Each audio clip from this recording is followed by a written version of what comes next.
পুজোর সময় ঘুরতে যাওয়া হতো নাকি কলকাতাতেই থাকা হতো?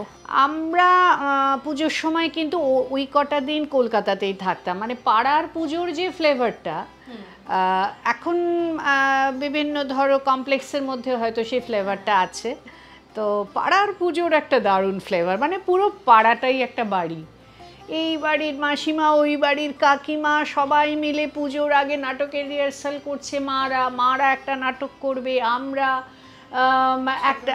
একটা ছোটরা একটা প্রোডাকশন করব সেই নিয়ে আমরা ব্যস্ত, এর বাড়িতে রিহার্সাল, ওর বাড়িতে রিহার্সাল, বাবারা একটা কিছু করবে।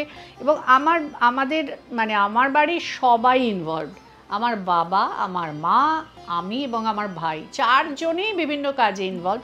আর বাবা কখনো কখনো মানে বেশিরভাগ সময় দেখেছি বাবা সেক্রেটারি হচ্ছেন পুজোর, বা প্রেসিডেন্ট হচ্ছেন, সবাই বাবার কাছে সাজেশন চাইতে আসছে, বাড়িতে মিটিং হচ্ছে, মা রান্না করছেন, মানে একটা হই হই ব্যাপার জানো।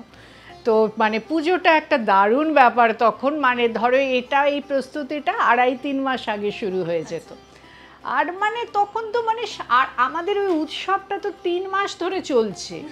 আর তারপরে ওই first gear, second gear, third গিয়ারের মতো যেই বিশ্বকর্মা পুজো শুরু হলো, ঘুড়ি ওড়ানো ছিল তো তখন।